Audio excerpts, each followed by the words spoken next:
नमस्कार, news point लेकर हाजिर हूं मैं राजीव। तो दोस्तों, आज गुजरात से फैसलों का दिन था। एक तरफ जहां राहुल गांधी की सजा पर फैसला आना था, तो दूसरी तरफ गुजरात के नरोदा गांव दंगा मामले में भी एक फैसला आना था। सुबह सूरत की सेशंस कोर्ट ने आज राहुल गांधी की सजा रद्द करने वाली याचिका खारिज कर दी। जज साहब का कहना था डिसमिस और खारिज, और ऐसा अनुमान भी था कि अदालत का फैसला ऐसा ही होगा। आज उस अनुमान पर अदालती मुहर भी लग गई है। वैसे आपको बता दूं कि राहुल गांधी पर फैसला सुनाने वाले जज मोगेरा, जज का नाम जो है, जज साहब जो हैं मोगेरा साहब हैं, गुजरात के नामी ग्रामी वकील रह चुके हैं। 2006 के तुलसीराम प्रजापति फर्जी मुठभेड़ मामले में उन्होंने अमित शाह की पैरवी की थी। 2017 में गुजरात हाई कोर्ट की तरफ से जारी एक नोटिफिकेशन के मुताबिक उनका चयन जिला जज के लिए किया गया था, और ख़ास बात ये कि वकीलों के लिए निर्धारित 25% कोटा के तहत उनका चयन हुआ था। खैर, अब राहुल गांधी हाई कोर्ट का रुख कर सकते हैं, और वहां से भी उनके पक्ष में फैसला नहीं आया तो फिर सुप्रीम कोर्ट का दरवाजा राहुल गांधी खटखटाएंगे। और दूसरी तरफ गुजरात के नरोदा गांव दंगा मामले में भी स्पेशल कोर्ट ने आज फैसला सुना दिया है। कोर्ट ने आज गुजरात की पूर्व मंत्री और बीजेपी नेता माया कोडनानी और बजरंग दल के नेता बाबू बजरंगी समेत सभी 68 आरोपियों को बरी कर दिया है। दरअसल 2002 में हुए इन दंगों में 11 लोगों की मौत हो गई थी, और इसके बाद पुलिस ने जांच के आधार पर 86 लोगों को आरोपी बनाया था। इन 86 आरोपियों या 86 आरोपियों में से 18 की पहले ही मौत हो चुकी है। आप जानते ही हैं कि 27 फरवरी 2002 को अयोध्या से गुजरात पहुंची साबरमती एक्सप्रेस में आग लगा दी गई थी, और जिसमें 58 लोगों की जान चली गई थी, जिसके बाद गुजरात के कई इलाकों में दंगा भड़क उठा था, और उस दौरान भी कईयों की जान चली गई थी। खैर, माया कोडनानी या उनके साथियों के पक्ष में भी फैसला आने की उम्मीद बड़े बड़े जानकार लगाए हुए थे, बैठे हुए थे कि ऐसा ही होगा, और हुआ भी वैसा ही, बिल्कुल अनुमान के मुताबिक। और इधर राहुल गांधी के साथ भी वही हुआ जिसकी उम्मीद सभी ने लगा रखी थी। राहुल गांधी की सजा पर आने वाले फैसले पर बीजेपी की भी निगाहें थीं, क्योंकि जब तक राहुल की सजा बरकरार है वे लोकसभा से भी बाहर रहेंगे, और जहां उनकी सजा रद्द हुई तभी उनके सदन में लौटने की उम्मीदें बढ़ जाएंगी। तो राहुल सदन में रहें तो बीजेपी परेशान रहती है, और सदन से बाहर भी उसे सबसे ज़्यादा परेशानी अगर किसी इंसान से होती है, किसी राजनेता से होती है, तो उसका नाम सिर्फ और सिर्फ राहुल गांधी है, और दूसरा नाम अगर देखें तो गांधी परिवार है। ऐसा क्यों कह रहा हूं? इसलिए कह रहा हूं क्योंकि संबित पात्रा साहब ने राहुल की सजा के बहाने गांधी परिवार पर क्या कुछ टिप्पणी की है, जरा उसको सुन लेते हैं। राहुल गांधी सूरत के अपीलिएट कोर्ट से क्या उनके जो सजा उनको मिला था, क्या उस पर रोक लगेगी, इसको लेकर बहुत सारी चर्चाएं हो रही थी। और अब जब सूरत के अपीलिएट कोर्ट का जजमेंट आया है, उसका वर्डिक्ट आया है, पूरे देश में खुशी का माहौल है, और खास करके पिछड़े वर्ग में, जिसके प्रति राहुल गांधी के मन में वैमनस्य का भाव था, जिस पिछड़े वर्ग के लिए राहुल गांधी ने आपत्तिजनक शब्दों का प्रयोग किया था, उन्हें गाली देने का काम किया था, और इतना कुछ करने के बाद राहुल गांधी और गांधी परिवार को लगता था वो बच के निकल जाएंगे, वो नहीं हो पाया है। This is I would say slap on the face of the arrogance of the Gandhi family. ये जो घमंड है गांधी परिवार का, और खास करके जो गांधी परिवार ये सोचती है कि हम कुछ भी कर लेंगे और हमारा कुछ नहीं बिगड़ेगा, आज सूरत के अपीलिएट कोर्ट से यह सिद्ध होता है कि कानून सबके लिए बराबर का है, और कानून किसी के लिए भी अलग नहीं हो सकता है। तो कानून जो है वो सभी के लिए बराबर है, किसी के लिए भी अकेला अलग नहीं है। लेकिन slap on the face of the Gandhi family जो कह रहे हैं संबित पात्रा, यानी कि गांधी परिवार के चेहरे पर तमाचा बता रहे हैं संबित पात्रा अदालत के फैसले को। लेकिन उन्हें पता होना चाहिए कि अदालत तक राहुल गांधी पहुंचे हैं, गांधी परिवार नहीं पहुंचा है। तो गांधी परिवार के चेहरे पर तमाचा कैसे हो सकता है? खैर, ये संबित पात्रा साहब हैं, बड़े आदमी हैं, अपनी बात जैसे चाहें वैसे रखें। बीजेपी नेता इस फैसले को अब ओबीसी के अपमान से भी जोड़ रहे हैं और लेकिन कोलार से आप याद कीजिए कि राहुल गांधी ने जाति जनगणना की जो मांग उठाई है, जितनी आबादी उतना हक की जो बात कही है, उस पर बीजेपी मौन है।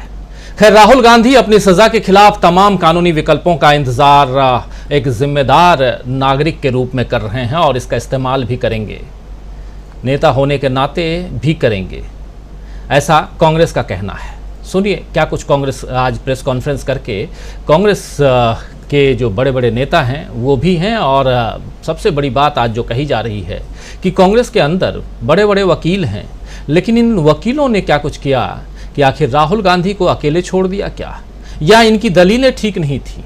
ऐसे सवाल बीजेपी की तरफ से उठाए जा रहे हैं। क्या कुछ सही है, क्या कुछ गलत है, अभिषेक मनु सिंघवी साहब कह सकते हैं, लेकिन सुन लेते हैं कि क्या कुछ प्रेस कॉन्फ्रेंस में कह रहे हैं। ये दुर्भाग्यपूर्ण है कि आज एक निर्णय आया है, कन्विक्शन को निलंबित नहीं किया गया है।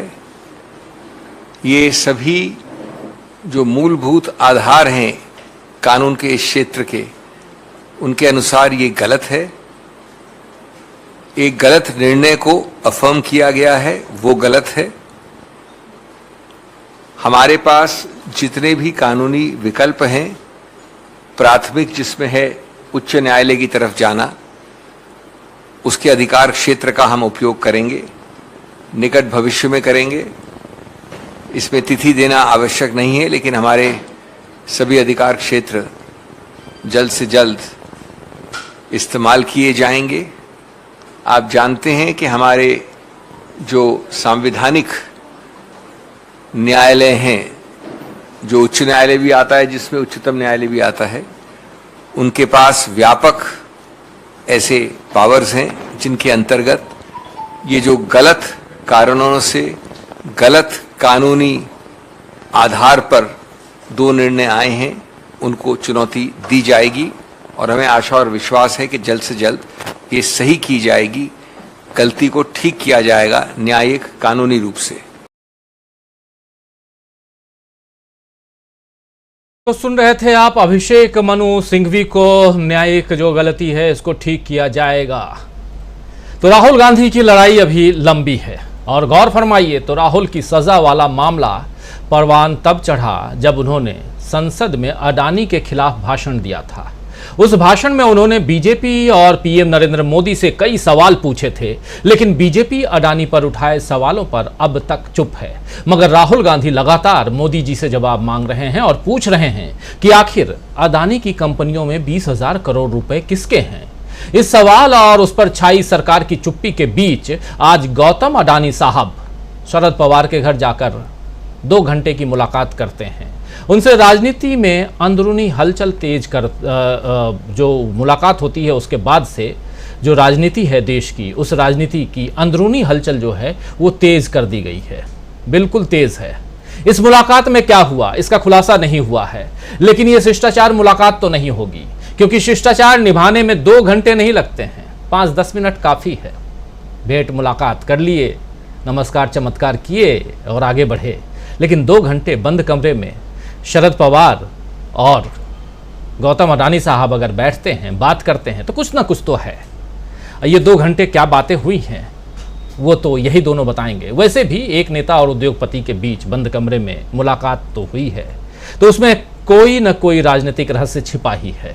शरद पवार उद्योगपतियों की ओर झुकाव वाले नेता माने जाते हैं और अडानी मामले में जेपीसी पर आप याद कीजिए कि उनकी राय विपक्ष के बाकी दलों से अलग थी, लेकिन फिर भी शरद पवार विपक्षी एकता की कोशिशों में लगे हुए हैं और बीजेपी के खिलाफ मोर्चा तैयार कर रहे हैं। ऐसे में मोदी जी के मित्र कहे जाने वाले उद्योगपति यानी कि गौतम अडानी की उनसे मुलाकात ने ये संकेत दे दिए हैं कि देश की सियासत में कोई बड़ा टर्निंग पॉइंट आने वाला है। राहुल गांधी पर अदालत का फैसला जो भी आए, असल फैसला तो जनता की अदालत में आना है, जो देख रही है कि इस वक्त कौन कैसी सियासत कर रहा है, कौन सवालों के बेझिझक जवाब दे रहा है, कौन सवालों से बच रहा है। तो इस टर्निंग पॉइंट के आगे कौन से नजारे देश की राजनीति में देखने को मिलेंगे, यहां से कांग्रेस किस मुकाम पर पहुंचेगी और बीजेपी के लिए इस मोड़ के आगे क्या कुछ होना है, ये सब आज हम समझेंगे, जानेंगे। लेकिन एक बात और भी आप लोगों के सामने रखना चाहते हैं। बात यह है, जम्मू कश्मीर से महबूबा मुफ्ती ने भी खुलकर विपक्षी एकता और राहुल गांधी की बात आज रखी है, पहले भी रख चुकी हैं। क्या कुछ महबूबा मुफ्ती आज कह रही थी, जरा इसको भी सुन लेते हैं, चर्चा आगे बढ़ाएंगे। वरिष्ठ साथियों की टोली हमारे साथ बनी हुई है, उन सब से आपका परिचय करवाएंगे और चर्चा में आप सब हमेशा की तरह शामिल होते ही हैं। सुनिए लेकिन महबूबा मुफ्ती का क्या कुछ कह रही है। ये आज मेरे ख्याल में इस मुल्क की जमहूरियत के लिए काला दिन है, जब हम इस मुल्क को कहते हैं सबसे बड़ी जमहूरियत है हिंदुस्तान, और यहाँ का अपोजिशन लीडर उसके साथ इस किस्म का सलूक किया जाए। हमें लगता है कहीं ना कहीं बीजेपी इस मुल्क को बनाना, रिपब्लिक बनाना चाहती है। वो यहाँ की जो कॉन्स्टिट्यूशन है उसको ख़त्म करके वो अपने एजेंडे पे इस मुल्क को चलाना चाहती है। वो जो जमहूरियत है, जमहूरियत को दरकिनार करके ख़त्म करके यहाँ एक ही जमात का काम जो है निज़ाम बनाना चाहती है, यानी बीजेपी राष्ट्र बनाना चाहती है। इसीलिए कहीं ना कहीं ये जो आपने देखा कि केजरीवाल जी को बुलाया गया, उसके बाद जो मनीष सिसोदिया हो या कविता हो या बाकी जितने भी लोग हैं जो जेलों में ईडी के वजह से, सीबीआई की वजह से या तो जेलों में ऑलरेडी बंद है या बंद होने वाले हैं, तो कहीं ना कहीं राहुल गांधी का जो आज जजमेंट है, ये पूरी जो अपोजिशन है उसको एक मैसेज दिया जा रहा है कि आप you fall in line, otherwise आप सबको जेल के अंदर बंद कर देंगे। और ऐसे में मुझे लगता है कि एक ही लोगों की उम्मीद है, वो है अदालतें। और ऐसे में अदालतों का रोल जो है कहीं ना कहीं उस पर एक निशानिया सवाल है, क्योंकि कई ऐसे केसेस हैं। देखिए 370 को देखिए कितने सालों से अदालत के सामने पड़ा हुआ है, अभी तक उसकी सुनवाई नहीं हो रही। इसी तरह बिल्किस बानो जिसके रेपिस्ट खुलेआम घूम रहे हैं और उसके केस की भी सुनवाई नहीं हो रही है। मगर यहाँ से देखिए राहुल गांधी के केस की दिन ब दिन इतना फास्ट ट्रैक पे सुनवाई हो रही है और फैसला भी आ गया है। कहीं ना कहीं भारत जोड़ो यात्रा के बाद जो राहुल गांधी एक मजबूत चेहरा अपोजिशन का बन के सामने उभर के आए हैं, उस वजह से बीजेपी खौफजदा हो गई है। इसलिए वो चाहती है कि ये मुल्क जो है अपोजिशन से बिल्कुल ख़त्म हो, अपोजिशन यहाँ ख़त्म हो जाए, यहाँ एक ही जमात का जो है रूल चलता रहे। पर मुझे उम्मीद है जिस तरह यहाँ के लोगों ने 1947 से पहले ईस्ट इंडिया कंपनी जो अंग्रेज़ों की थी, जो यहाँ जुल्म करते थे, जो यहाँ के मुल्क को नेस नाबूद करना चाहते थे, उनके खिलाफ लड़ाई लड़ी और कामयाब हो गए।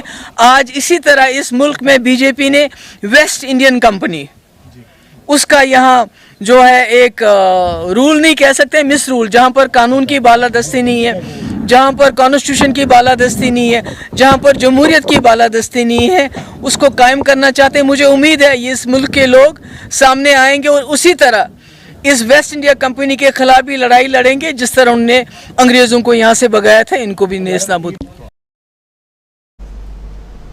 तो सुन रहे थे आप, ईस्ट इंडिया कंपनी की बात कर रही थी महबूबा मुफ्ती। हमारे साथ इस वक्त 5 वरिष्ठ साथी जुड़े हुए हैं और आप सबका स्वागत करता हूं। हमारे साथ डॉक्टर दीपक पाचपोर जी हैं, शकील अख्तर जी हैं, विजय शंकर सिंह जी हैं हमारे साथ सुनील शुक्ला जी हैं और अमलेंदु उपाध्याय जी हैं। आप पांचों का स्वागत करता हूं इस कार्यक्रम में।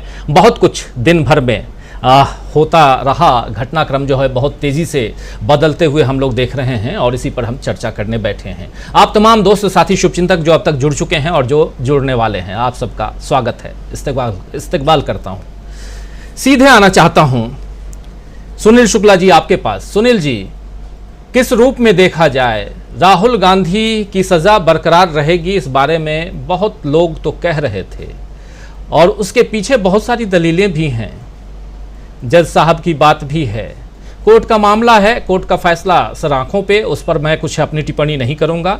लेकिन इतना ज़रूर है कि इस जो राहुल गांधी के कोर्ट का जो फैसला, सज़ा पर जो फैसला आना था, उस सज़ा को बरकरार रखना और उनकी याचिका को खारिज कर देना, ये क्या मायने रखता है सियासी तौर पर अगर देखा जाए तो? सुनील शुक्ला जी।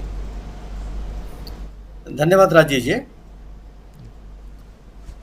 राहुल गांधी के साथ न्यायालय ने न्याय किया। आप अगर इतनी जल्दी फैसला आ गया, अपने आप यही न्याय है। अगर यह मामला लटका दिया जाता तभी आप कुछ नहीं कर सकते थे। यह न्यायालय की बड़ी उल्लेखनीय कृपा हुई है कि एकदम एक दो सुनवाई हुई, एक बार वो दाखिल हुआ और आज जो उन्होंने जो पहली डेट दी थी उसी डेट में से सुनवाई कर दी और उन्होंने जजमेंट सुना दिया। और अगर न्यायालय अपने समय पर न्यायिक प्रक्रिया पूरी कर ले, ये अपने आप में बड़ा भारी न्याय है। इसलिए आप ये कहिए कि राहुल गांधी के साथ कोई अन्याय नहीं हुआ। न्यायालय ने अपने समय पर न्याय दे करके, और आज क्यों हम लोग अदालतों में जाने से क्यों घबराते हैं? क्योंकि इतना लंबा उसको खींच देते हैं कि अपने आप में वो अन्याय साबित होने लगता है। अब सवाल है कि मेरा अपना मानना है कि अदालत का जो ये फैसला है उसका कानूनी पक्ष कुछ भी हो। राहुल गांधी लोकसभा में रहें न रहें, उनकी सजा कम हो न हो, इससे राहुल गांधी के राजनीतिक रूप से एक रत्ती भर कोई नुकसान नहीं है। यह मामला राहुल गांधी का डिस्क्वालिफिकेशन का के निर्णय का मामला जब तक जनता के बीच में विमर्श का विषय रहेगा, यह राहुल गांधी को राजनीतिक लाभ देता रहेगा, विपक्ष को राजनीतिक लाभ देता रहेगा और यह बताता रहेगा कि यह सरकार, यह इंतजामिया किस तरह से अपने विरोधियों के प्रति निरंकुश है। वो असहमति और आलोचना को सुनने के लिए तैयार नहीं है। अगर आप यह केवल राहुल गांधी का निलंबन नहीं है या किसी एक संसद सदस्य को सदन से बाहर करने का सामान्य सा निर्णय नहीं है। एक पूरे के पूरे संसदीय क्षेत्र को का प्रतिनिधित्व नकारना है। लोकसभा में एक क्षेत्र को आपने नकार दिया और मनमाने तरीके से नकार दिया। और जितना ये राहुल गांधी, आप देखिए ना, चुनाव या लोकसभा बंद स्थगित है, अनिश्चित काल के लिए बंद है। आने वाले अगले साल चुनाव होने वाला है।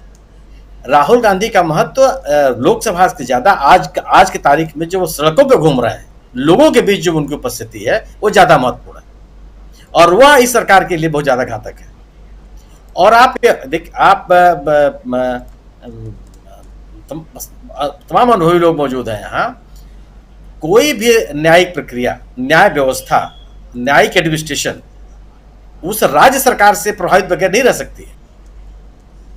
जहां जिस तरह का राजनीतिक माहौल है, आमतौर पर आपको दिखाई पड़ेगा कि उसका असर वहां के न्याय व्यवस्था पर, जो तंत्र है उसके ऊपर पड़ता है। आप जो माया कोडनानी के निर्णय की बात कर रहे थे, आप इस निर्णय के लिए अदालत को जिम्मेदार नहीं ठहरा सकते। अदालतों से आरोपियों को सजा दिलाने के लिए सबसे बड़ी भूमिका प्रोसिक्यूशन की होती है, और प्रोसिक्यूशन का मतलब सरकार। अगर प्रोसिक्यूशन अदालतों के सामने साक्ष्य प्रस्तुत नहीं करेंगे, तथ्य नहीं रखेंगी, तो उसके बिना कोई भी अदालत निर्णय नहीं ले सकती। 2002 से चलता हुआ मामला आज 2023 में 21 साल, मैंने 20-21 साल लग गए वहां पर इसका निर्णय होते होते। तो वह भी आप मैं नहीं मानता कि उस अदालत का कोई इसमें अदालती पक्ष से, अदालत से कोई लापरवाही हुई होगी। यह शुद्ध रूप से सरकार की बात है कि सरकार नहीं चाहती है कि उन लोगों को सजा मिले जो 2002 के दंगों के आरोपी हैं। और यह बात अगर हम आप कह रहे हैं तो कोई कपोल कल्पना नहीं है।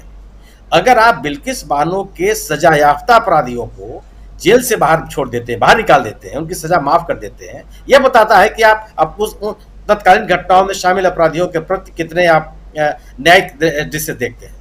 सर्वोच्च न्यायालय उस मामले से जुड़े हुए फाइलों को, अभिलेखों को जो अपने यहाँ कहता प्रस्तुत करने के लिए, तो आप देने के लिए तैयार नहीं होते।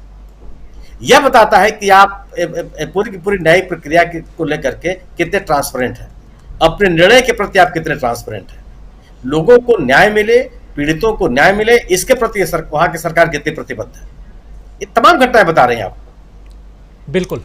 मेरा अपना मानना है कि राहुल गांधी के खिलाफ जो जिला अदालत का फैसला है, या कहीं से भी राजनीतिक रूप से इसका कोई, अभी हाईकोर्ट जाएंगे, सुप्रीम कोर्ट जाएंगे, ये हो सकता है कि बीच में उपचुनाव घोषित कर दिया जाए वायनाड से, लेकिन बावजूद इसके राजनीतिक नुकसान एक पैसे का नहीं है राहुल गांधी को, और इस देश के उस जनता का भी नुकसान नहीं है जो इस सरकार के खिलाफ एक माहौल बना रही है अपने मन में, जो इस सरकार की असफलताओं को लेकर के उसके मन में जो एक नाराजगी है। जी जी, बिल्कुल बिल्कुल, बहुत बड़ी बात। और इस चर्चा को आगे बढ़ाने का आपने एक जरिया दे दिया है कि राजनीतिक नुकसान राहुल गांधी को है या फायदा है, ये जरा समझने की कोशिश करते हैं। जरा आना चाहता हूं अमलेंदु उपाध्याय जी, किस रूप में देखा जाए, क्या राहुल गांधी को ये जो सजा उनकी बरकरार है इससे फायदा है या नुकसान है? राजीव जी, जब फायदा नुकसान चुनावी तरीके से अगर देखा जाए तो ये तो चुनाव जब होगा तब मालूम पड़ेगा फायदा है कि नुकसान, लेकिन कुल मिलाकर के मुझे लगता है कि नुकसान भारतीय जनता पार्टी को है। अब समझ में नहीं आता कि भारतीय जनता पार्टी जो है अपने पैरों पर कुल्हाड़ी मारने वाली चीजें कर क्यों रही है। अब ये देखने वाली बात है, क्योंकि राहुल गांधी अगर इसी तरीके से मोहब्बत का शरबत गली गली घूम के पीते रहेंगे और नीली शर्ट पहन के गोलगप्पे खाते रहेंगे। चलिए, तो आप मोहब्बत का शरबत की बात करें तो एक विजुअल अभी आ रहा था, उस विजुअल को दिखा ही देना चाहते हैं। उस फुल स्क्रीन जरा विजुअल लेके आइए, जब मुखर्जी नगर में आज राहुल गांधी बच्चों के बीच थे। देखिए ये तस्वीर देखिए, ये कॉम्पिटिटिव एग्जाम्स की तैयारी करते हुए इसी दिल्ली के मुखर्जी नगर में जो बच्चे जो यूपीएससी की तैयारी करते हैं, दूसरे कॉम्पिटिटिव एग्जाम्स की तैयारी करते हैं, वहां जब इधर सजा सुनाई जा रही थी, सजा पर सुनवाई पर, तो इधर राहुल गांधी जो हैं वो यंगस्टर्स के बीच, कॉम्पिटिटिव एग्जाम्स के छात्रों के बीच मुखर्जी नगर में उनसे विचार विमर्श करते हुए, कुछ बातें, अपनी बातें रखते हुए, कुछ उनकी बातें सुनते हुए राहुल गांधी दिखाई दे रहे हैं। ये आज की तस्वीर है, उस वक्त की तस्वीर है, उस वक्त के आसपास की तस्वीर है जब उधर गुजरात के सेशंस कोर्ट में डिसमिस शब्द बोला जा रहा था और यहां राहुल गांधी कुछ और कर रहे थे। देखिए, और यही बात यहाँ, चूंकि अभी मोहब्बत के शरबत की बात कर रहे थे हमारे साथी अमलेंदु उपाध्याय जी, इसीलिए यहाँ ये तस्वीर रखना बहुत उचित समझा। जी अमलेंदु जी, कल की तस्वीर कुछ और थी, आज की तस्वीर कुछ और है राहुल गांधी की। देखिए कल की ये तस्वीर है, आज की तस्वीर आप अभी देख चुके हैं। जी प्लीज। तो राजीव जी, अगर राहुल गांधी ऐसे ही घूमते रहेंगे तो भारतीय जनता पार्टी जो है वो तो सिमटती रहेगी कुल मिलाकर के। तो मुझे लगता है कि भारतीय जनता पार्टी जो है इस रणनीति में फंस करके जो फंसाना चाहती थी राहुल गांधी को, वो स्वयं अपने जाल में अच्छे तरीके से फंसती जा रही है। एक शेर है कि क्या जरूरी है कि वो मुजरिम ही हो जिनके हक में फैसले नहीं होते। तो ये कोई जरूरी नहीं है कि वो मुजरिम ही हो जिनके हक में फैसले नहीं होते हैं, क्योंकि अदालती प्रक्रिया है और अदालती प्रक्रिया किस तरीके से चलती है। अब जज साहब जो है अमित शाह के वकील रहे, वो एक अलग का मसला है, लेकिन मुझे लगता है कि जज साहब ने मेरिट कुछ देखी होगी जब फैसला सुनाया होगा जज साहब ने, और अगर मेरिट पर नहीं सुनाया होगा तो ऊपरी अदालत में जाएंगे तो वहां मेरिट तय होगी, तो फिर नीचे की मेरिट जो है वो तय हो जाएगी कि नीचे मेरिट पे काम हुआ कि नहीं हुआ। तो ये तो खैर अदालती प्रक्रिया है, और जैसा कि अभिषेक मनु सिंघवी भी कह रहे थे कि अदालती प्रक्रिया है, तो उसको कानूनी जो है वो सब रेमेडी जो है वो ली जाएंगी। लेकिन कुल मिलाकर राजीव जी, अगर ये प्रकरण लंबा चलता भी है तो ये सब भारतीय जनता पार्टी को ही नुकसान होने वाला है। अब महबूबा मुफ्ती की जब बाइट सुनी, यानी एक चीज अब साफ होती जा रही है कि विपक्ष को भी अब ये साफ दिख रहा है कि सरकार से मोर्चा लेने के लिए राहुल गांधी के पीछे कतारबद्ध होना जो है वो पहली आवश्यकता है। ये उस विपक्ष को भी समझ में आ रहा है कि जो राहुल गांधी से अभी तक दुनिया बना के रखना चाहता था। तो ये धीरे धीरे चीजें और साफ होती जाएंगी, और ये चीजें जितनी साफ होती जाएंगी उतना भारतीय जनता पार्टी के लिए नुकसान जो है वो बढ़ता जाएगा। मतलब भारतीय जनता पार्टी अपने आप में परिस्थितियां पैदा कर देगी कि तमाम विपक्ष के लोग जो हैं वो राहुल गांधी के पीछे कतार में खड़े हों। अब राहुल गांधी को तो अभी आज तक की जो परिस्थिति है उसमें राहुल गांधी चुनाव नहीं लड़ सकते।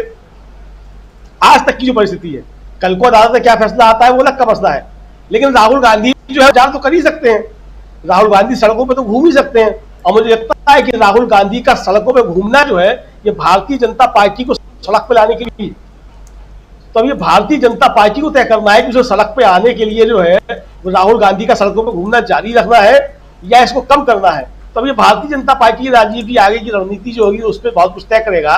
लेकिन जिस तरीके से अडानी जी आज पहुंचे हैं शरद पवार जी से मिलने के लिए, तो बहुत सी चीजें और भी स्पष्ट होती जाएंगी। तो अब ये लड़ाई जो है मुझे लगता है बहुत रोचक मोड़ पे पहुंच रही है, और मुझे लगता है कि अडानी जी जो है वो भी अब समझ रहे हैं कि लड़ाई जो है वो उनके इर्द गिर्द भी सिमटती जा रही है। तो अब ये चाहे डैमेज कंट्रोल हो, चाहे जो है वो अपने पुराने संबंधों का हवाला देने की कोशिशें हो, जो भी हो, चाहे ये हो कि किसी तरीके से विपक्ष को न्यूट्रलाइज किया जाए कि अडानी को जो है मुद्दा नहीं बनने दिया जाए, जो भी हो, लेकिन मुझे लगता है कि अडानी का मुद्दा जो है सिर्फ अडानी नहीं है केंद्र में, चूंकि अडानी के पीछे जो शक्तियां हैं, अडानी जिस तरीके से आगे बढ़े हैं, असली मुद्दा वो है जो राहुल गांधी बाबा सवाल पूछ रहे हैं कि अडानी की शेल कंपनियों में 20,000 करोड़ रुपए किसके हैं। असली मुद्दा वो है। तो ना मुद्दा अडानी है ना और कोई है कि उनकी कंपनियों में ये 20,000 करोड़ रुपया किसका है। तो ये इसका जवाब जो है मिलना बहुत जरूरी है। तो अडानी जी अब चाहे कहीं घूमे चाहे कहीं भी जाए, लेकिन मुझे लगता है कि अडानी की शेल कंपनियों में जो पैसा है वो निश्चित तौर पर 2024 के लिए विपक्ष की रणनीति के केंद्र बिंदु में होगा। राजीव जी, विपक्ष की रणनीति के केंद्र बिंदु में होगा। दो तीन बातें साफ साफ पैरेलली चल रही हैं। एक तो राहुल गांधी की सजा, माया कोडनानी, बजरंगी बाबू बजरंगी, इन सब की बात को थोड़ा किनारे रखते हैं, लेकिन राहुल गांधी का राजनीति पर इम्पैक्ट, इस सजा की रोक को खारिज करना, याचिका को खारिज करना, और उसी समय दो स्टोरीज साथ साथ चल रही हैं। एक जो तस्वीर आपने देखी, शकील अख्तर जी आपके पास आना चाहता हूं, एक तस्वीर जो दिल्ली के मुखर्जी नगर को आप सब अच्छी तरह से जानते हैं, जहां यंगस्टर्स, बच्चे, युवा जो हैं वो यूपीएससी और अलग अलग परीक्षाओं की तैयारी करने आते हैं, उनके बीच आप राहुल गांधी को देख रहे थे। दूसरी तस्वीर आती है मुंबई से, जहां एक नहीं बल्कि 2-2 घंटे तक शरद पवार मुलाकात करते हैं गौतम अदानी से। तो दो तस्वीरें, गौतम अदानी के का नाम लेने वाला जो है आज वो सजा याफ्ता है, और उधर गौतम अदानी मिल रहे हैं उनसे, शरद पवार से। ये क्या गुल खिल रहा है शकील अख्तर जी? देखिए साहब, जो एक बात हमेशा से कही जाती है सरकार के लिए, राजा के लिए, शासन व्यवस्था के लिए, वो पुराने जमाने से लेके आज तक उसका एक ही सिद्धांत है कि राजा न्यायप्रिय होना चाहिए। जितनी भी लोक कथाएं हैं, नीति कथाएं हैं, उनमें हमेशा यह कहा जाता है कि वहां जाके जनता रहना चाहती है, वहां लोग रहना चाहते हैं, वहां लोगों को पसंद आता है कि जहां का राजा, जहां की शासन जो है न्यायप्रिय हो। और आज का दिन जो है हमारे इस कॉन्सेप्ट पे कुछ ऐसा डेंट लगाता है जो स्वीकार कर पाना बहुत मुश्किल है। राहुल के मामले में आज जो फैसला हुआ, जिस तरह से उनकी जो अपील थी वो निरस्त की गई, उसकी संभावना सबको थी, और ये सिलसिला हो सकता है अभी और बहुत आगे तक चले, क्योंकि जैसा कि हम पहले भी कहते रहे कि कार्ड्स जो हैं, पत्ते जो हैं, इस वक्त किसी और के हाथ में हैं। और ये कभी कभी अच्छा भी होता है कि सामने वाले को चलने दिया जाए, और क्योंकि आपके हाथ में पत्ते हैं ही नहीं, तो उसकी जो गलती होगी वो आपको फायदा पहुंचाएगी। तो ये मामला जो है अभी हाई कोर्ट, और हाई कोर्ट के बाद सुप्रीम कोर्ट, और उसके बाद क्या तय होगा कि राहुल के जेल में रहने से ज्यादा फायदा है या बाहर रहने से। लेकिन ये चीज दूसरे पक्ष को जितना समझने की जरूरत है, यानी कि बीजेपी को और सरकार को, उससे ज्यादा कांग्रेस को समझने की जरूरत है। अगर कांग्रेस ये समझ गई कि उसने वापस ताकत पा ली, वो जीतती हुई दिखने लगी, तो सारे फैसले उलट जाएंगे। कर्नाटक सामने है, उसके बाद 4-5 राज्यों के चुनाव हैं, और फिर एक लोकसभा है। माहौल बनता है, लोगों को चीजें दिखती हैं, और वो सिर्फ जनता को ही नहीं दिखती, वो संवैधानिक संस्थाओं को भी दिखती हैं। बिल्कुल। आज सिर्फ राहुल का फैसला नहीं हुआ, नरोदा का भी फैसला हुआ। किसी ने किसी को नहीं मारा, 11 लोग वहां जिंदा जलाए गए, लेकिन सबके सब माया कोडनानी का नाम आया था, बाबू बजरंगी का नाम आया था, बीजेपी के दूसरे नेताओं का नाम आया था, मुकदमा चलता रहा, लेकिन आज अदालत ने कहा नहीं। तो ये सबसे इंपॉर्टेंट बात यह है कि संवैधानिक संस्थाएं, जो राहुल ने कई बार कहा कि आज जो है अपना काम नहीं कर पा रही हैं, और यह सबसे इंपॉर्टेंट है। और संवैधानिक संस्थाएं जिन्हें हम बहुत सारी बताते हैं, जिसमें मीडिया को भी शामिल करते हैं, ब्यूरोक्रेसी को भी शामिल करते हैं, न्यायपालिका को भी शामिल करते हैं, मगर उनमें सबसे मुख्य चीज न्यायपालिका है। आप किसी भी जो हमारे थिंकर हुए हैं, जो दार्शनिक हुए हैं, जिन्होंने शासन व्यवस्थाओं पे लिखा है, प्लेटो से लेके मैकियावेली तक, सब पढ़ लीजिए। सब में एक ही बात प्रमुख होगी कि राजा या शासन या सरकार न्याय प्रिय होना चाहिए, उसे न्याय करते हुए दिखना चाहिए, न्याय होना चाहिए। और अगर भारत में इस पे सवाल लग गया तो ये हमारे लिए कोई बहुत अच्छी बात नहीं है। पूरी दुनिया का सबसे बड़ा लोकतंत्र कहलाता है, हमारी तमाम चीजों की दुनिया प्रशंसा करती है, और ये आज से नहीं, पहले से। लेकिन अब क्या हो रहा है? इससे पहले मलियाना का केस हमने देखा।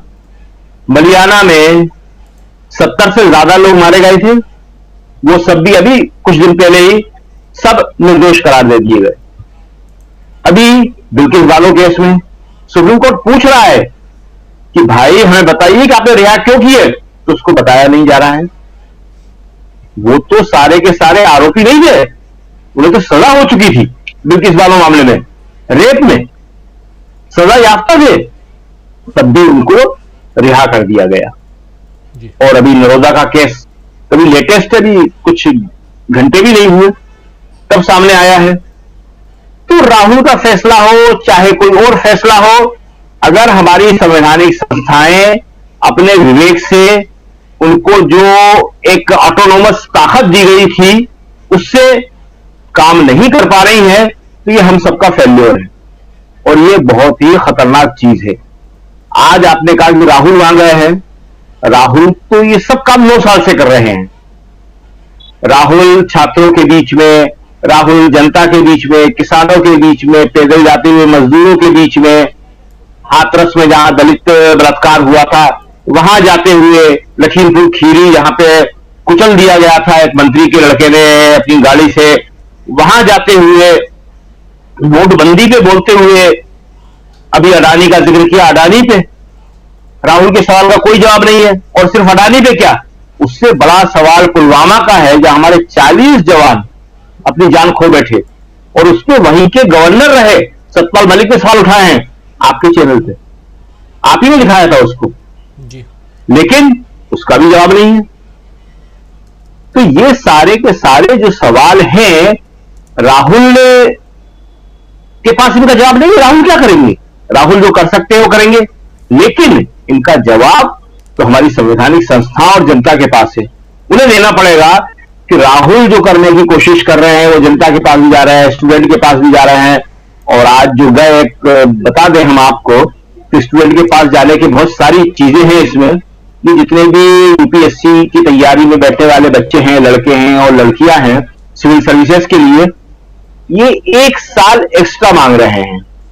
कोरोना में इनका साल बर्बाद हो गया, एग्जाम नहीं हुए, लेकिन वो 1 साल इनको नहीं दिया जा रहा है।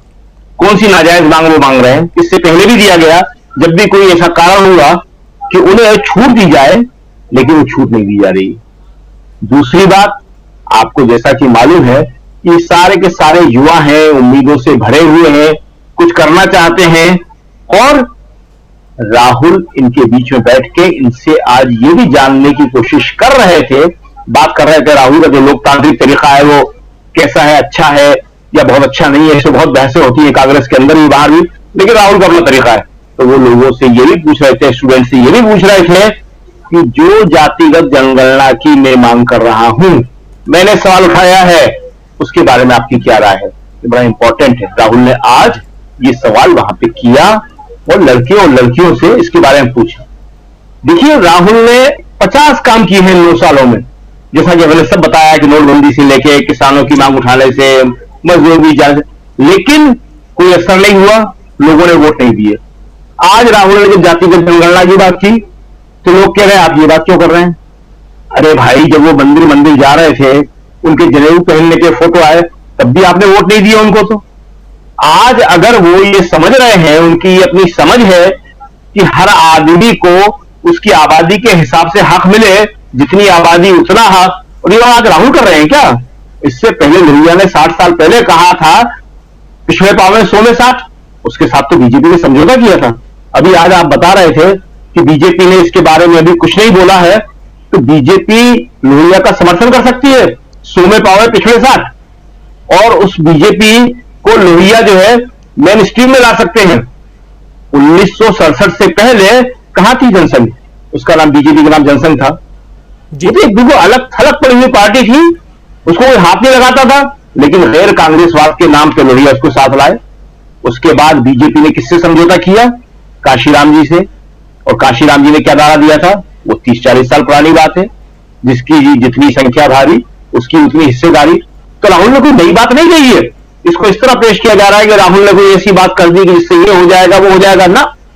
राहुल ने उन्हीं बातों को आगे बढ़ाया है और राहुल ने सिर्फ यही कहा है कि भाई एक बार गिनती हो जाए, सबको मालूम पड़ जाए कि कौन कितना है।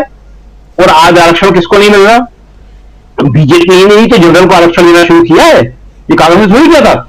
आज जनरल को भी आरक्षण मिल रहा है। और इस आरक्षण के लिए कौन सी ऐसी जो समुदाय है या कौन सी ऐसी जाति है जिसने आंदोलन न किया हो? ब्राह्मणों ने भी किया, राजपूतों ने भी किया, जाटों ने भी किया। शकील अख्तर जी, आरक्षण पे आएंगे। थोड़ा सा जो ये जो सजा है और सजा के इर्द गिर्द क्या कुछ नफा नुकसान है कांग्रेस का, बीजेपी का, वो समझने की हम कोशिश कर रहे हैं और इसके कानूनी पहलू को भी समझने की कोशिश करते हैं। हमारे साथ जुड़े हुए हैं विजय शंकर सिंह जी, पूर्व आईपीएस ऑफिसर हैं, कानून के जानकार, पहरेदार सब रह चुके हैं और इनसे बेहतर और कौन जान सकता है कि जो कुछ हो रहा है कानूनी तौर पे वो तो चीजें विजय शंकर जी, वो तो सिंह साहब वो चलती रहेंगी, लेकिन साथ साथ इसका दो पहलू, एक सियासी पहलू, उसको टटोलने की कोशिश आपके जरिए भी हम करते हैं। और दूसरी चीज कि पैरेलली आज शरद पवार और अडानी साहब की मुलाकात जो होती है वो क्या, ये दो बातें साथ साथ चल रही हैं, क्या मायने रखती हैं आपके नजर से? जी नमस्कार। सबसे पहले तो अगर कानूनी पहलू की मैं बात करूं तो सुनील शुक्ला जी की बात से सहमत हूं कि अदालत पे इल्जाम लगा देते हैं कि अदालत ने मुलजिम छोड़ दिया, लेकिन अदालत की भी सीमाएं हैं और उसकी सीमाएं ये हैं कि अदालत के सामने जो हम मतलब पुलिस या प्रोसिक्यूशन जो तथ्य रखते हैं, जो सबूत रखते हैं, अदालत उसी पे आगे जाके अपना काम करती है, उसी पे आगे जाती है। इसके कई उदाहरण आप सुप्रीम कोर्ट तक ले जाएंगे। 2-3 उदाहरण ताजा है। जब तो राफेल का मामला है, जब सरकार ने उनके सामने सारे कागज ही नहीं रखे और रखे भी तो सीलबंद लिफाफे में रखे तो क्या फैसला देते? पेगासस के बारे में जब सरकार ने कुछ जानकारी ही नहीं दी या दी तो आधी अधूरी जानकारी दी तो क्या फैसला देते? इसी तरीके से इस केस में सरकार की तरफ से जो भी या प्रोसिक्यूशन की तरफ से जो भी रही होगी उसका साया है। दूसरी चीज, उनकी बात से भी सहमत हूं कि सेशन कोर्ट का फैसला इतनी जल्दी आ गया और ये बड़ी अच्छी बात है। ज्यादातर लोगों को सेशन कोर्ट से न्याय नहीं मिलेगा। उसका कारण ये नहीं था कि सेशन कोर्ट गुजरात में, अमूमन सेशन कोर्ट जो अपील को बहुत अपील अथॉरिटी नहीं है तो सजा करती है। तो इस मामले में चूंकि सीजीएम ऑर्डर के खिलाफ अपील हुई है तो उनका निर्णय भी सीजीएम के निर्णय से अलग आने की उम्मीद वकीलों को रही होगी और हम लोगों को तो बिल्कुल नहीं थी, ये ऐसा नहीं आएगा। जो राहत मिल सकती है वो राहत हाईकोर्ट में मिलेगी और सुप्रीम कोर्ट में मिलेगी। उनका दायरा बड़ा होता है, वहां और भी एंगल्स पे आते हैं, उस पर इस बात पर बहस हो सकती है क्या बनती है। इन सब मामलों में सुप्रीम सेशन कोर्ट का दायरा बहुत सीमित है, वो उस पर ज्यादा नहीं है, लेकिन हाईकोर्ट इन कानूनी बिंदुओं पर आएगा और इस पर आएगा। दूसरी चीज, इसका असर क्या पड़ेगा?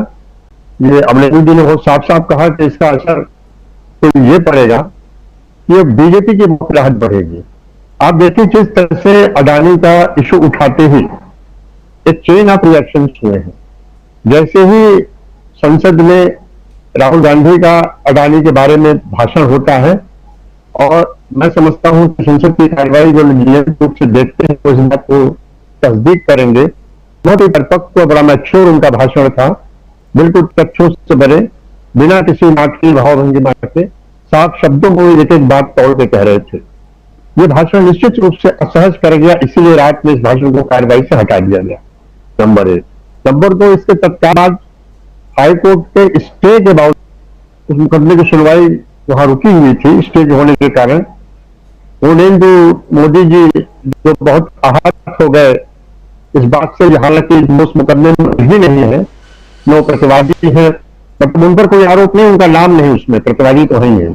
उन्होंने हाईकोर्ट से इस पे वैकेट कराया और इसका फैसला करा दिया और सजा भी 2 साल की कराया। ये फर्स्ट ऑफेंस में कभी भी पूरी सजा नहीं दी जाती, आज तक का तो मैंने ये नहीं देखा कि फर्स्ट ऑफेंस में पूरी सजा दी जाती। ज्यादातर फर्स्ट ऑफेंस में चेतावनी देकर छोड़ दिया जाता है या जुर्माना लगा के छोड़ दिया जाता है। ये कह दिया जाता है कि भाई आपका पहला अपराध है, हम इतने पर छोड़ रहे हैं और आगे आप ख्याल रखिएगा। लेकिन यहाँ पहले ही सजा 2 साल की दे दी गई। अगर 2 की सजा कम देती तो वो चीजें नहीं हो पाती कि संसद से उनकी बर्खास्तगी, सदस्यता का निलंबन और मकान खाली कराना। मकान खाली कराना एक अलग इशू है, उसको आप जरा किनारे कर दीजिए। जी, विजय शंकर जी डिस्कनेक्ट हो गए हैं, उन जैसे जुड़ते हैं, हालांकि थोड़ा वीडियो उनका डाउन है, लेकिन उनकी बातें आप तक आ रही थी, बहुत महत्वपूर्ण बात यहां रख रहे थे। दोबारा जुड़ते हैं तो उनको फिर से उनकी बातें हम आप तक पहुंचाएंगे। आना चाहता हूं डॉक्टर दीपक पाचपोर जी आप तक, और आपसे भी समझना चाहता हूं इसके क्या मायने निकाले जाएं। एक तरफ राहुल गांधी की सजा बरकरार रखी जाती है और दूसरी तरफ अदानी साहब जो हैं वो शरद पवार से मिलते हैं, एक नहीं बल्कि 2-2 घंटे मुलाकात चलती है, इसके क्या मायने, और साथ में क्या आपको लगता है जो हम लिख रहे हैं कि देश की सियासत में बड़े बदलाव की आहट, वो आहट आपको सुनाई दे रही है?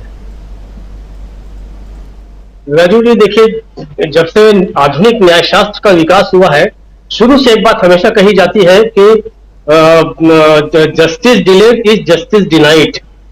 तो इस सिद्धांत को भारत की जो कोर्ट्स है वो हासिल नहीं कर पाई उस लक्ष्य को, लेकिन उसने हाल ही के दिनों में इसको थोड़ा सा बदल दिया। उन्होंने कहा कि injustice delayed is injustice denied. तो ऐसा है कि आपको अन्याय करना ही है तो जितने जल्दी अन्याय कर सकते हैं आप कर दीजिए, इसके लिए बहुत लंबी प्रक्रिया में जाने की जरूरत नहीं है।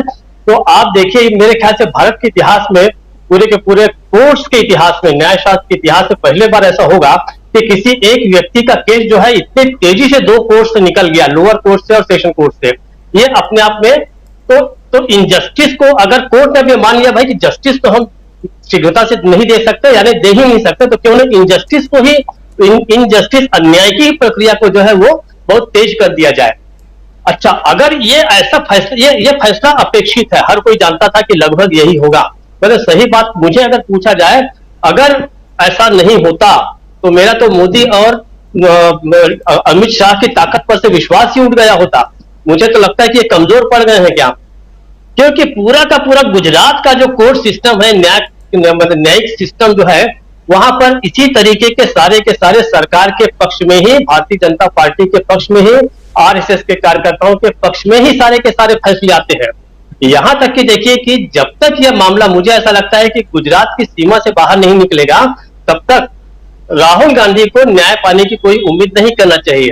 अब तो हद तो यह हो गई है कि आप देखिए कि डीएलएफ और वाड्रा का जो केस था हरियाणा में, वहां भी हरियाणा सरकार ने एक एफिडेविट दे दिया है कोर्ट को और कहा है कि इसमें डीएलएफ की जमीन को लेके और जो ये जो मामला था, इसमें किसी भी तरह के नियमों का कोई उल्लंघन नहीं हुआ है। ये हरियाणा सरकार कर रही, जहां पर बीजेपी ही काबिज है। तो हरियाणा में भी समझिए कि एक तरह से हद हो गई। चौंकाने वाली बात है कि कैसे वाड्रा के पक्ष में उन्होंने फैसला दे दिया है। तो कुल जमा पैसे की ताकत, राजनीतिक दबाव की ताकत ये चलती रही, और इसको, इस विश्वास को जो है, ये आज फिर से गुजरात के दोनों कोर्ट्स ने जो है, सूरत की कोर्ट ने इसको बरकरार रखा है, तो ये तो मानना पड़ेगा। दूसरा जो आपका सवाल था अदानी वाला, देखिए ये बात जरूर है कि कारपोरेट जगत के सबसे बड़े प्रतिनिधियों में भारत के राजनेताओं का जब जब नाम लिया जाएगा तो उनमें लगभग जीवित लोगों में अब समझिए कि केवल शरद पवार ही है। एक प्रमोद महाजन हुआ करते थे, मुरली देवड़ा हुआ करते थे, कमल मुरारका हुआ करते थे। ऐसे बड़े बड़े लोग थे जो चंदा इकट्ठा करने में माने जाते थे, बड़े माहिर थे, और कारपोरेट जगत उनके पास चल कर आता था। आज अकेले शरद पवार ही रह गए हैं, लेकिन शरद पवार को यह जरूर लग रहा है कि एक तरफ मैं अपनी राजनीतिक प्रासंगिकता खोता जा रहा हूं, तो कम से कम मैं कारपोरेट सेक्टर को तो अपने पास रखूं। मुझे ऐसा लगता है कि कुछ दिनों पहले उन्होंने जो बयान दिया था कि जेपीसी की मांग करना बेकार है, इससे अच्छा कोर्ट में जाइए वगैरह वगैरह, लेकिन राजनीतिक दबाव के कारण उन्हें जाकर शायद अपनी ये बात कहनी पड़ी वहां जाकर, और अपनी सफाई देनी पड़ी जब वो मल्लिकार्जुन खड़गे और राहुल गांधी से मिले थे। लेकिन दूसरा पक्ष भी है जहां पर शरद पवार की जड़ें जो है बहुत मजबूत है। शरद पवार को ताकत देने वाला जो क्षेत्र है वो आज भी कॉर्पोरेट सेक्टर है। उन्हें अगर महाराष्ट्र और बंबई में राजनीति करनी है तो कॉर्पोरेट सेक्टर को नाराज नहीं कर सकते। तो मुझे ऐसा लगता है कि अदानी के साथ अब ये देखिए एक खुलासा तो कब होगा या नहीं होगा, कायदे से तो शरद पवार को इस बात का खुलासा करना चाहिए कि भाई क्या बातें हुई, लेकिन ठीक है उनको मजबूर नहीं किया जा सकता क्या बातें हुई नहीं हुई, लेकिन हो सकता है कि वो अदानी को ये मतलब ये बिल्कुल हाइपोथेटिकल है, मैं बिल्कुल कयास ही लगा रहा हूं, हो सकता है कि पूरे पूरे गलत हो जाए। शरद पवार उनको आश्वस्त कर रहे होंगे कि वर्तमान मौजूदा स्थिति में हमें उनके साथ विपक्ष के साथ जाना जरूरी है, लेकिन मैं कम से कम आपके साथ हूं। ये शरद पवार एक मैसेज अदानी को जरूर दे रहे होंगे और मुझे ऐसा लगता है कि दिनों में बयान जरूर आएगा कि उनके बीच बहुत ही सौहार्दपूर्ण ढंग से बातचीत हुई। शरद पवार ने अपने बारे में कोई गलतफहमी अगर हुई होगी तो अदानी के मन से उसको दूर किया होगा, क्योंकि ये बात तो जरूर है कि अदानी इस हालत में भी एक ताकत तो अभी भी बने हुए हैं कॉर्पोरेट सेक्टर की, इससे तो कोई इनकार नहीं कर सकता। उनकी जो राजनीतिक पहुंच है आज भी किसी भी उद्योगपति से सबसे ज्यादा है। कम से कम राजनीतिक पहुंच के मामले में उन्होंने अंबानी को भी पीछे छोड़ दिया है। तो अदानी एक ताकत है और इन सारी ताकतों को शरद पवार पहचानने में निश्चित रूप से बहुत ही माहिर है वो। जहां तक बदलाव की बात है, अब जो है राजनीतिक और कॉर्पोरेट ताकतें जो है धीरे धीरे बेनकाब होती जा रही हैं। शरद पवार भी अगर डबल गेम खेलेंगे वो भी बेनकाब होंगे। और जहां तक राहुल गांधी की बात है, जिस बात को संसद के अंदर सीना ठोक कर मोदी ने कहा था कि मैं अकेला सब पर भारी, असली बात तो यह है कि इस समय राहुल गांधी सब पर भारी दिख रहे हैं। वे पैदल जा रहे हैं, वो जनता से जुड़ रहे हैं, उनकी ताकत लगातार बढ़ती जा रही है। जितने वो सामान्य बनते जा रहे हैं उतने ही लोग उनके साथ जुड़ते जा रहे हैं। यहीं पर जो है जो सिनेरियो बदलेगा, राजनीतिक सिनेरियो बदलेगा तो वहीं से बदलेगा, सड़कों से बदलेगा।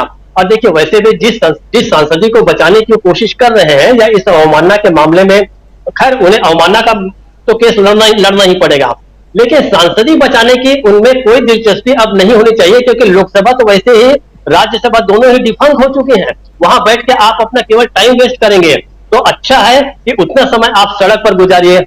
अब तो आपके पास कोई ऐसे घर वाली जिम्मेदारी भी नहीं है, आप सड़क पे निकल गए हैं, बहुत अच्छी बात है।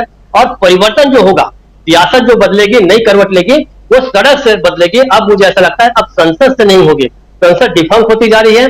24 के बाद वैसे भी मोदी जी का सपना है कि इस संसद भवन को छोड़कर सेंट्रल विस्टा में जाके काम धाम करेंगे, तो वो संसद से बाहर निकल गए, बहुत अच्छी बात है। राजीव जी जी बिल्कुल, संसद से बाहर राहुल गांधी निकल गए, ये बहुत अच्छी बात है, लेकिन चूंकि सजा हुई है तो सजा को की लड़ाई तो लड़नी होगी और वही लड़ाई राहुल गांधी लड़ रहे हैं। लेकिन उधर कोर्ट की लड़ाई उनके वकील लड़ रहे हैं, वो सड़क की लड़ाई लड़ रहे हैं, जिसकी तस्वीरें आपके सामने हम पेश कर रहे थे कि इसी दिल्ली में कल परसों शाम को राहुल गांधी पहुंचते हैं बंगाली मार्केट और उसके बाद चांदनी चौक, और आज सुबह वो पहुंचते हैं, दिन में पहुंचते हैं। जो तस्वीरें आप अभी देख रहे हैं, ये तस्वीर, ये पहुंचते हैं बच्चों के बीच, यूपीएससी की तैयारी कर रहे, एसएससी की तैयारी कर रहे, यानी कि कॉम्पिटिटिव एग्जाम्स की तैयारी कर रहे बच्चों के बीच, और वहां उनसे बातें कर रहे हैं राहुल गांधी। क्या कुछ कह रहे थे वो हमारे साथी शकील अख्तर जी अभी थोड़ी देर पहले आपको बता ही रहे थे। इस बीच हमारे साथ जुड़ गए हैं वरिष्ठ पत्रकार हमारे साथी प्रशांत टंडन जी। प्रशांत जी, आपका स्वागत करता हूं, सीधे आपके पास आना चाहता हूं। प्रशांत जी, किस रूप में देखा जाए राहुल गांधी की सजा बरकरार, इसके क्या मायने निकाले जाएं? इससे राहुल गांधी कांग्रेस को फायदा या नुकसान? कर्नाटक का चुनाव सामने है, अगर सजा बरकरार है तो इसका क्या असर कर्नाटक के चुनाव पर? क्योंकि आज बीजेपी ये कह रही थी कि ये slap on the Gandhi family है, ये गांधी परिवार के ऊपर तमाचा है, कोर्ट का तमाचा है। और साथ साथ ये फिर से आज पहली बार लगभग 7 दिन 8 दिन बाद फिर से बीजेपी के नेताओं के मुंह से ओबीसी शब्द निकला है। अभी तक जब से राहुल गांधी कोलार में जाकर ओबीसी शब्द कह के आए हैं, ओबीसी जिसकी जितनी संख्या उसको उतना हक, और आप जातिगत जनगणना कीजिए, ये बात कह के आए हैं, उसके बाद से बीजेपी की तरफ से ये बात नहीं हो रही थी, ओबीसी शब्द नहीं का इस्तेमाल नहीं हो रहा था। लेकिन आज संबित पात्रा ओबीसी का नाम ले रहे थे। क्या मायने निकाले जाएं इसके प्रशांत टंडन जी, खासकर इससे फायदा या नुकसान? देखिए, थप्पड़ तो इंसाफ को और लोकतंत्र को लगा है गुजरात से, और केवल राहुल गांधी की अपील निरस्त नहीं हुई है, वहां कुछ लोग बरी भी हुए हैं राजीव जी। और देश के बहुत सबसे भयानक हत्याकांडों में से एक इसमें कि आरोपी बरी हो गए, और वो व्यक्ति बरी हो गया राजीव जी जो कैमरे में अपनी कहानी बता चुका है, बाबू बजरंगी नाम का आदमी, कि वो कितना नृशंस तरीके से और कितने राक्षसी तरीके से उसने लोगों को मारा था वहां पे।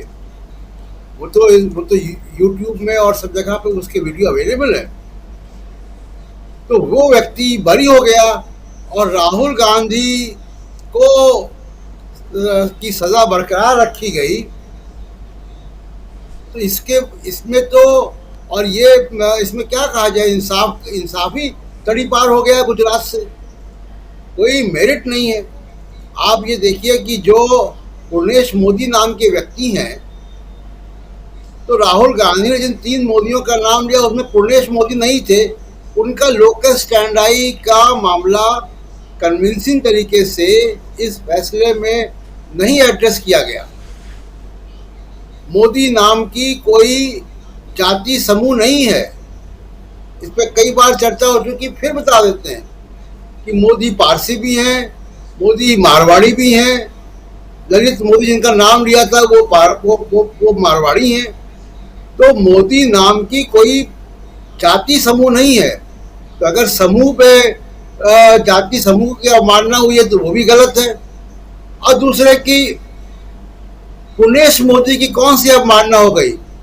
राजीव जी आप बताइए, आप तो पत्रकार हैं, संपादक हैं, क्या इस फैसले इस कांड के पहले पूर्णेश मोदी नाम के किसी व्यक्ति का नाम सुना था आपने? इसका लोगों ने नाम नहीं सुना, उसकी मानहानि हो गई। तो ये फैसला, और सबसे ज्यादा जो इससे भी ज्यादा चौंकाने वाला फैसला है, इसकी तो कोई उम्मीद नहीं थी गुजरात में, जो भी कारण हो, लेकिन गुजरात मैसेकर के लोग बरी हो गए। और ये वो लोग हैं जिनके बारे में बीबीसी अभी डॉक्यूमेंट्री दिखा चुकी है पूरी दुनिया को। तो ये जो तस्वीर है, और राहुल गांधी भी दुनिया भर में जाके बता चुके हैं कि किस तरीके का शासन, किस तरीके से आरएसएस के लोग सिस्टम में घुस गए हैं, ये सब बातें वो करते रहे। अब ये बातें राहुल गांधी की कोई विश्वास क्यों ना करे? अकेले राहुल गांधी का फैसला हुआ होता आज तो चलिए कुछ एक बात होती कि हाँ भाई कोई मेरिट रहा होगा, जज है, उनका एक डिस्क्रिप्शन है। लेकिन वहीं पे दूसरी अदालत एक ये भी फैसला कर रही है, तो एक डायरेक्शन दिख रहा है कि गुजरात के अंदर जो जुडिशरी है उसकी दिशा क्या है, वो फैसले कैसे होते हैं वहां पे, इसको कैसे नजरअंदाज कोई कर सकता है? अगली कोर्ट में जब अप्लाई हो पहली तो उसको देखना चाहिए। दूसरी बात राजीव जी, मेरिट अगर हो भी तो मैक्सिमम पनिशमेंट 2 साल का। मेरे ख्याल से राहुल गांधी पहले आरोपी होंगे अवमानना के जिनको उसका मैक्सिमम पनिशमेंट मिला है। 15 दिन 20 दिन का या 1 हफ्ते का मिलता है। आपको हमको सबको याद है कि बाबरी मस्जिद गिर जाने के कंटेम्प्ट ऑफ कोर्ट का सजा कल्याण सिंह को कितनी मिली थी? सुबह से शाम तक कोर्ट में खड़े रहना। ये टोकन पनिशमेंट होता है, वो भी फर्स्ट टाइम ऑफेंडर। खैर ये अगली जब अपील पे जाएंगे तब ये चीजें तय होंगी। दूसरी बात, अभी दीपक जी बता रहे थे, डॉक्टर दीपक बता रहे थे कि वाड्रा को छोड़ दिया गया है, वाड्रा को क्लीन चिट दे दी गई हरियाणा सरकार ने।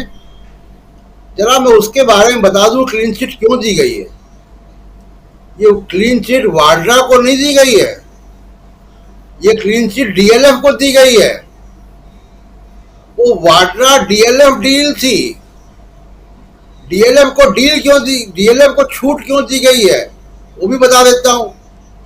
मोदी साहब जब गुजरात के मुख्यमंत्री थे 1,00,000 स्क्वायर मीटर जमीन डीएलएफ को दी है 5,000 रुपए स्क्वायर मीटर पे, और 2007 में उस वक्त उसका रेट 30,000 स्क्वायर मीटर था। तो 6 गुना कम में। तो डीएलएफ से पुराना रिश्ता है, और वाड्रा अगर डीएलएफ के साथ टैग नहीं होते तो वाड्रा को क्लीन चिट नहीं मिलती। वो क्लीन चिट तो डीएलएफ को मिली है राजीव जी।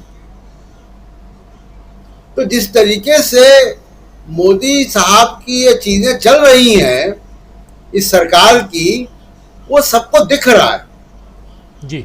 लेकिन मैं ये नहीं कहूंगा कि ये राहुल गांधी के लिए पॉलिटिकली बड़ा अच्छा है, वो संसद के बाहर रहेंगे और संसद के बाहर एक्टिविटी करेंगे और मोदी सरकार इसमें घिर जाएगी। मैं इस नैरेटिव के पक्ष में नहीं हूं। इसलिए पक्ष में नहीं हूं कि राहुल गांधी की राजनीति कुछ भी हो, इंसाफ मिलना चाहिए ना। उससे राजनीतिक फायदा होगा, लाभ होगा, अलग डिबेट है, लेकिन इंसाफ मिलना चाहिए। वो इंसाफ नहीं मिला, ये बड़ी बात है। जी राजीव जी बिल्कुल बिल्कुल बिल्कुल बिल्कुल। दो अलग अलग चीजें चल रही हैं, एक इंसाफ की बात और दूसरी राजनीति की बात। कौन किस पर भारी है? इंसाफ जो है उसकी बात, उसकी चर्चा हम कर ही रहे हैं। और अभी थोड़ी देर पहले डिस्कनेक्ट हो गए थे विजय शंकर सिंह जी, पूर्व आईपीएस ऑफिसर हैं, कानून को बहुत नज़दीक से जानते हैं, देखते हैं, लेकिन बहुत गहरी पकड़ और पैठ रखते हैं देश की राजनीति पर, अर्थशास्त्र पर, अडानी मोदी जी के संबंधों पर भी बहुत सारे खुलासे अलग अलग कर चुके हैं। इनका पढ़ता रहता हूं।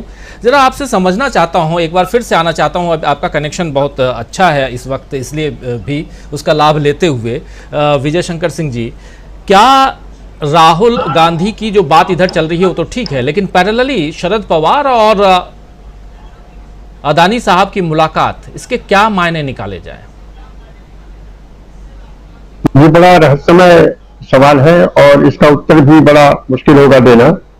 शरद पवार खुद ही बड़े रहस्यमय और बड़े ही अलग तरह के राजनेता रहे हैं, जिनके बारे में अलग अलग तरह की बातें की जाती हैं। उनकी अपनी राजनीति बहुत तगड़ी पकड़ है, और जैसा कि अक्सर लोग कहते भी हैं कि दाहिने हाथ को नहीं पता रहता कि बायां हाथ क्या करता है।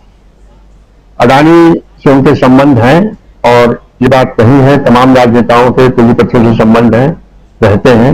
हम जिस पूंजीवादी व्यवस्था और जिस पूंजीवादी लोकतंत्र में हैं, ऐसे लोकतंत्र में ये इस तरह के संबंध रहते हैं। अब इस मुलाकात का क्या परिणाम आगे होगा? शुरू में तो उन्होंने कहा कि अडानी देश के उद्योगपति हैं, उन पर संदेह नहीं करना चाहिए। उस पर मैं यही कहना चाहूंगा कि देश के सारे उद्योगपति हैं, किसी पर संदेह नहीं करना चाहिए, लेकिन सारे उद्योगपति भी कानून के अंतर्गत हैं और कानून से परे नहीं है। जो भी कानून बने, उद्योगपतियों को कानून का पालन करना चाहिए। कानून के पालन अगर वो नहीं करेंगे तो उन पर सवाल उठेंगे। जैसे घोटाला अगर हुआ है तो उस पर सवाल उठेंगे, शेल कंपनियों से पैसा आया तो उस पर सवाल उठेंगे, शेल कंपनियों से पैसा अगर डिफेंस सेक्टर में हुआ है और हुआ है, इसमें अगर लगाने की जरूरत नहीं है, हुआ है, उस पर सवाल उठेंगे। अब इसके राजनीतिक निहितार्थ, चूंकि अभी मुलाकात हुई है और बहुत सी चीजें अभी खबरें सामने नहीं आई हैं, तो जब तक ये खबरें नहीं आई तब तक इस पर तो नहीं कहा जा सकता है। लेकिन मैं एक चीज जरूर कहना चाहूंगा कि अडानी अब एक बड़े मुद्दा बन चुके हैं, और शरद पवार अगर चाहें भी अब ये केंद्रीय मुद्दा न रहे तो ये संभव नहीं है, क्योंकि ये मुद्दा समय अगर शुरू में अगर शरद पवार विरोधी पार्टियों से सबसे मिलकर बात कर लेते, किसी मुद्दा न बनाया जाए तो बात समझ में आती है।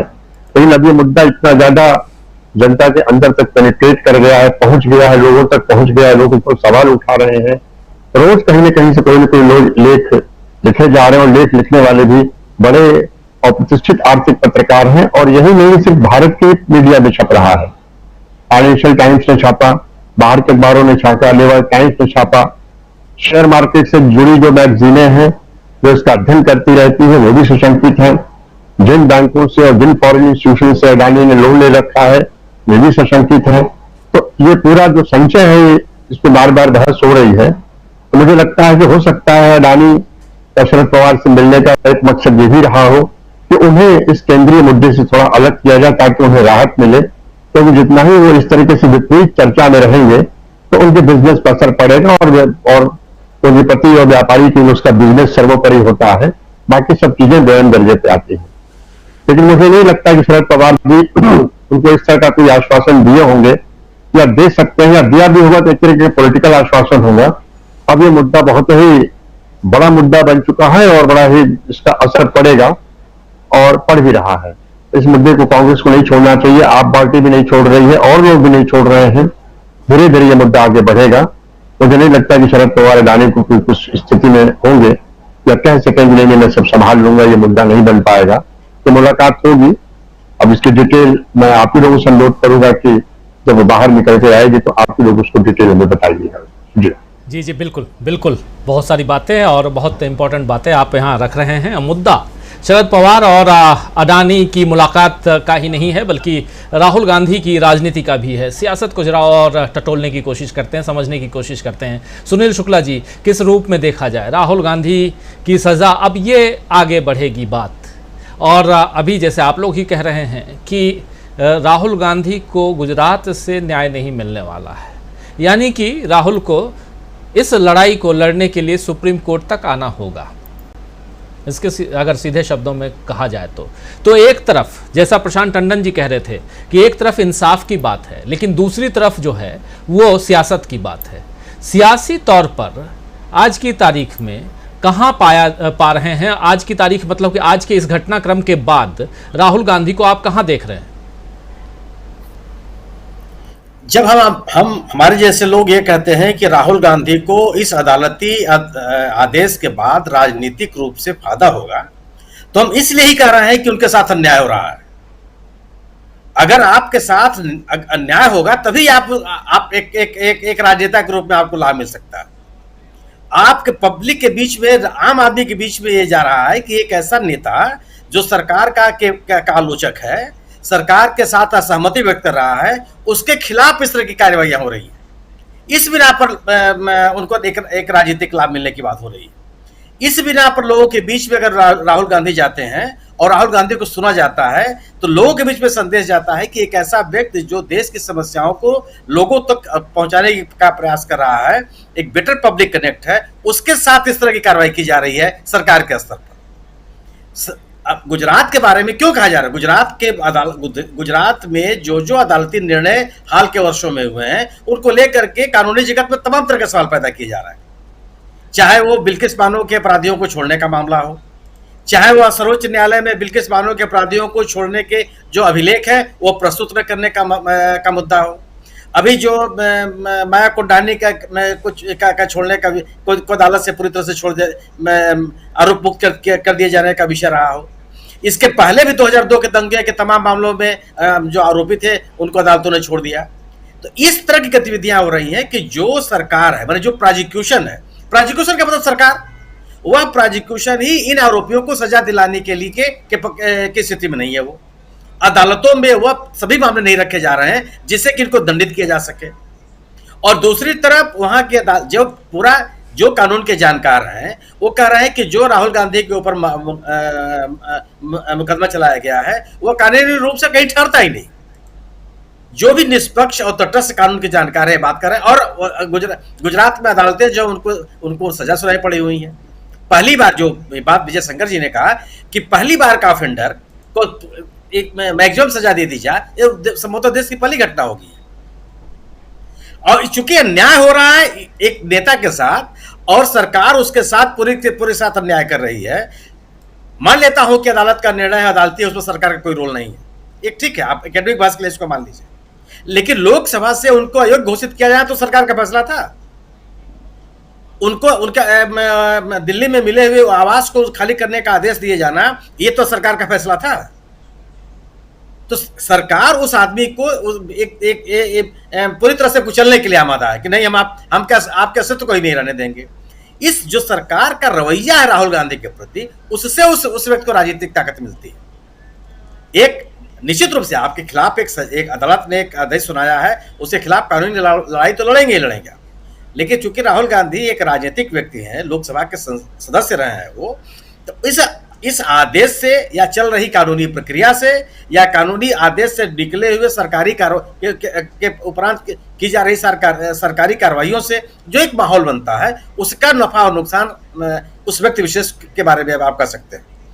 भारतीय जनता पार्टी के ऊपर तो आरोप यही है कि आप असहमति को सुनने के लिए तैयार नहीं है। एक नेता जो जनता की बात संसद में उठाने का प्रयास कर रहा है, उसके साथ आपका इस तरह का असंवेदनशील रुख अख्तियार है, रवैया है। इस बिना पर एक जो जन समर्थन की बात है वो राहुल गांधी के साथ जुड़ रही है। राहुल गांधी, हमारे जैसे लोग जब ये कहते हैं कि राहुल गांधी अगर संसद में नहीं है तो इसका बहुत बड़ा नुकसान इसलिए मैं नहीं मानता कि राजनीतिक रूप से सक्रिय है, लोगों के बीच में उपस्थित है, लोगों की समस्याओं से उनके साथ जुड़ने का प्रयास कर रहे हैं। और इस समय देश की आवश्यकता है। पिछले 8-9 सालों से विपक्ष कर क्या रहा था? शकील साहब ने बिल्कुल सही बात कही कि राहुल गांधी पिछले 9 सालों से बात करते चले आ रहे हैं, लेकिन अकेले नेता ही तो रहे वो। लेकिन जब वो बात इसलिए जब अकेला नेता जो अपनी बात लगातार कहता रहा है और कभी अपने मुद्दों से हटा नहीं। दूसरी चीज ये, जब आप ये सोचिए ना, अडानी साहब आज तक तो नहीं मिले शरद पवार से। देश का जब बड़ा उद्योगपति, बड़े नौकरशाह, विभिन्न दलों के नेता विपक्ष के नेता से मिलना शुरू कर दें तो ये राजनीतिक बदलाव का संकेत है। उनको, अडानी को लगने लगा है कि केवल सरकार उनको बचा नहीं सकती है। केवल अगर वो विपक्ष के साथ अपने संबंधों को बेहतर नहीं करेंगे तो आने वाले दिन पता नहीं क्या हो। यह बताता है कि इस देश की राजनीतिक हवा कैसे बदल रही है। आज तक क्यों नहीं, पूरा सभी लोग जानते हैं कि शरद पवार के कारपोरेट जगह से बहुत अच्छे संबंध हैं, लेकिन इतने हल्ले गुल्ले के बाद, इतने महीनों से अडानी के ऊपर विपक्ष के हमले के बाद, अडानी कभी ये तो नहीं पब्लिक डोमेन में नहीं हो सकता कि अपना शरद पवार साहब से 4 विपक्षी नेताओं से उनकी मुलाकात हुई हो, लेकिन पब्लिक आम व्यक्तियों की जानकारी में तो अडानी तो पहली बार शरद पवार से मिलने के लिए गए। विपक्ष के नेताओं से कोई उद्योगपति नहीं मिलता। अतीत में भी आप देख लीजिए, सत्ता के भी खिलाफ ये व्यापारी लोग कहीं जाते होते नहीं है। लेकिन अगर आप विपक्ष के बड़े नेता से मिलने का आप प्रयास करने लगे तो यह इस देश में बदलते हुए राजनीतिक माहौल का यह संकेत है। निश्चित रूप से अगर ये अभी अब जो चुनाव होंगे ना, जिसकी बात हो रही है, अब जो बात राहुल गांधी ने कर्नाटक के चुनाव में जो पिछड़ों की बात कही, ये मामला केवल पिछड़ों को आरक्षण देने न देने का सवाल नहीं है। अगर आप हिंदुत्व की राजनीति से, सांप्रदायिकता की राजनीति से लोगों को बाहर निकालना चाहते हैं तो आपको लोगों के सशक्तिकरण की बात करनी ही होगी। आखिर इस सांप्रदायिकता की राजनीति से और हिंदुत्व की राजनीति से लोगों को मिल क्या रहा है, सिवाय एक भावनात्मक सुख के कि हमारा जो धर्म है बड़ा सुरक्षित है, धार्मिक गतिविधियां बहुत सुरक्षित हैं, धार्मिक संगठनों को बड़ी ताकत मिल रही है, मंदिर बन रहे हैं और मठों को बहुत प्रोत्साहन दिया जा रहा है। आम आदमी को क्या मिल रहा है इससे? क्या उसके शिक्षा की स्थिति बेहतर हो जा रही है, उसके नौकरी के अवसर अच्छे हो जा रहे हैं, उनको बेहतर स्वास्थ्य के हालात बहुत अच्छे हो जा रहे हैं? कुछ नहीं हो रहा है। तो यह राहुल गांधी ने जो बात उठाई है कि जातिगत गणना की, यह सशक्तिकरण से जुड़ा हुआ विषय है। दुर्भाग्य क्या रहा कि मंडल के राजनीति की शुरुआत में जो राजनीतिक दल सशक्त हुए, उन्होंने केवल जातियों की राजनीति शुरू कर दी और उसमें भारतीय जनता पार्टी को मौका मिला। गैर यादव जातियां, गैर यादव पिछड़ी जातियां, गैर कुर्मी पिछड़ी जातियां, गैर जाटो अनुसूचित जातियां, और उन्होंने अपने लिए एक रास्ता बना लिया। क्योंकि जो दल विशेष थे, चाहे आरजेडी रही हो बिहार में, चाहे उत्तर प्रदेश में समाजवादी पार्टी रही हो, चाहे मायावती जी के बहुजन समाज पार्टी रही हो, ये लोग एक जातियों को एक जाति की पार्टी के रूप में स्थापित हो गए। और जो एक बड़ी परिकल्पना की गई थी कि पिछड़े लोग जो आर्थिक सामाजिक रूप से पिछड़े हैं, उनको आगे करने की जो राजनीति की जाएगी, उसको चोट पहुंची। और इसी को भारतीय जनता पार्टी अपना माध्यम बना लिया कि जो बड़ी जातियां थी उनके बीच में उन्होंने रास्ता बनाना शुरू कर दिया और उन्होंने पहुंच बना ली अपनी। राहुल गांधी ने इस बात को कहकर, सशक्तिकरण की बात को किए बगैर आप लोगों को सांप्रदायिकता की राजनीति से अलग नहीं कर सकते। और यह इतना बड़ा मुद्दा है कि इसका भारतीय जनता पार्टी कभी जातिगत राजनीति के पक्ष में खड़ी ही नहीं हो सकती। क्योंकि जिस दिन लोगों के अंदर जातिगत गर्व की बात आने, अस्मिता की बात समझ में आएगी, फिर आप सांप्रदायिकता की बात को चला नहीं पाएंगे। और जो एक भावनात्मक माहौल बनाए हुए हैं वो बहुत दूर तक चलने वाला नहीं है। पिछड़ों को अपमानित करने का जो नरेशन भारतीय जनता पार्टी चला रही है, वो कर्नाटक में क्यों नहीं चला पा रही? क्योंकि कम से कम कुलार में लोगों को पता है ना, कि या देश के लोगों को पता है कि राहुल गांधी ने अपनी बातों में कभी पिछड़ों के अपमान की बात नहीं की। जो कह रहे हैं कि क्या मोदी सर ने जब भारत सरकार के लिस्ट में पिछड़ों की सूची में नाम नहीं है, और सम्मानित मोदी जी के सत्ता में आने के पहले गुजरात में भी यह पिछड़ों की सूची में नहीं थी ये जात, तो अचानक कहां से अपमान की बात आ गई? तो आप झूठ के नींव पर आप किला नहीं खड़ा कर सकते। आप बार बार बोलते रहिए, लेकिन ये लोगों तक ये बात चली जाए ये संभव है नहीं। मेरा अपना मानना है कि जिस आक्रामक शैली में राहुल गांधी ने राजनीति शुरू की, अपनी राजनीति करते चले आ रहे हैं लगातार, और भारत जोड़ो यात्रा से पब्लिक कनेक्ट उन्होंने बेहतर किया है। जो सरकार अपने आप को भ्रष्टाचार से मुक्त होने का आरोप लगा अपने दावा कर रही थी, उसको भ्रष्टाचार के मामलों में घेर लिया और तथ्यों के साथ। यह इस राजनीति की बड़ी उपलब्धि है। जो विपक्ष को विश्वसनीयता राहुल गांधी ने दी, यह बड़ी उपलब्धि है, और इसने भारतीय राजनीति में परिवर्तन की शुरुआत की है और लोगों में विश्वास कायम हुआ है। जी बिल्कुल बिल्कुल, एक बहुत बड़ी बात आप यहाँ कह रहे थे, उस बात को आगे चाहता हूँ शकील अख्तर जी जरा आगे बढ़ाइए।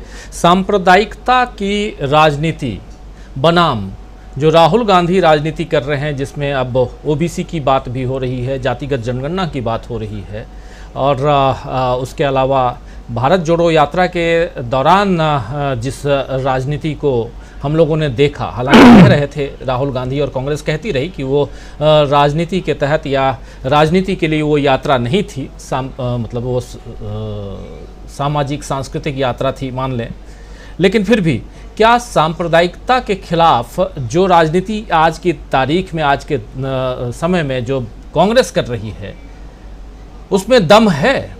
ये माना जाए कि हाँ, इस पर इसका काट है कांग्रेस के पास में, जो अभी राहुल गांधी कह रहे हैं ओबीसी की लड़ाई जो लड़ने की और उसको आगे बढ़ाने की बात कह रहे हैं। शकील अख्तर जी। राजीव जी, बस यही एक काट है, वन एंड ओनली।